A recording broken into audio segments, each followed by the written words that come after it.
because I did not have a clue when you started talking to me about possibilities of the conference.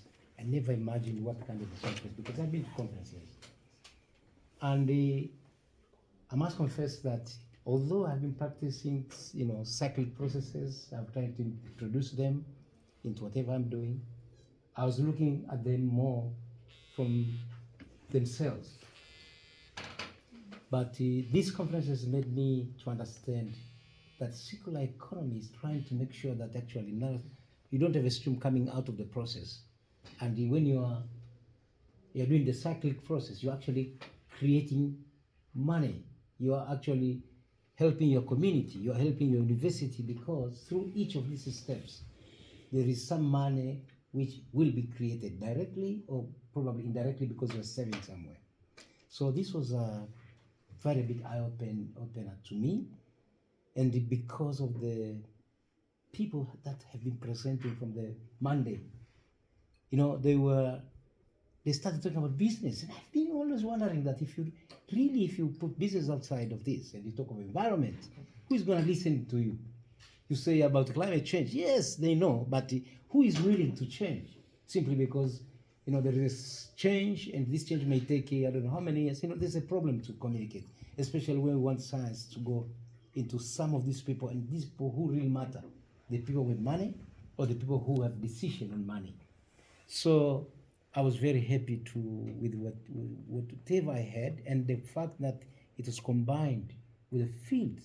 So I'm seeing exactly, and I will never forget the surprise I got, because I found that the places we are visiting, they were not dealing with one thing, wastewater treatment. They were actually generating energy from the wastewater, they were generating energy from the solar, and everything they can do within that subsystem, they were doing it.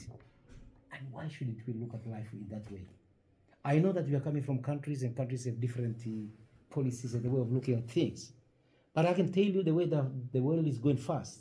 Sometimes we need to introduce the things, and the changes will come and follow what we are actually doing. I know that from some countries it's not very easy to actually produce electricity and transport it through the system. You have to have the modalities to do that. Yeah? But there is something we can do in order to make the system move faster. But I would think that Africa is generally insufficient of energy. There is no energy security in any of our countries in Africa. Where we are depending very much on hydro, we are getting dry rivers. Our dams are not filling anymore.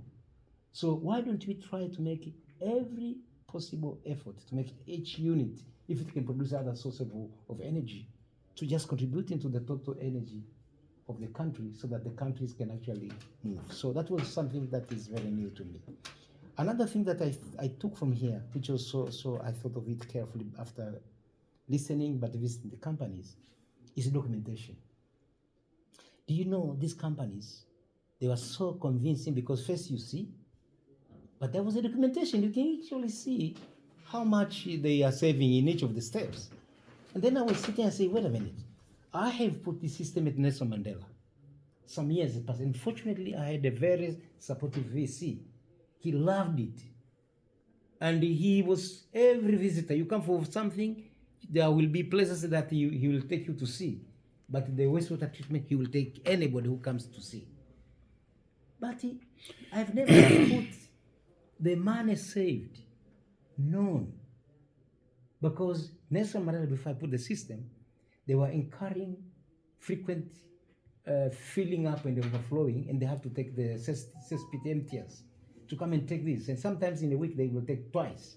And each time I think they were paying about 300,000 to be able to do this. And if I calculate over the time that this has been in place, and there's no cesspit emptying, let alone the bananas which have been produced and taken away, the cost of that, etc., you find out even with this small step, Nelson Mandela has saved a lot of money. And there is also the problem that, again, it's about the documentation and communication, which I don't know how we are going to deal with it. Nelson Mandela is having different approaches, that like you have water, but you have also the wastewater. They have also PV. All these things are happening at a different rate. And I thought we need to bring them into one understanding because you're talking of sustainability.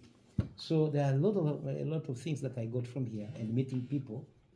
I never met anybody from your country, Morocco, for example. The first time I'm speaking to Moroccans. So thank you very much. When our team comes there, please don't put too many goals on us because we are friends. And thank you also to Juliana. She has been wonderful.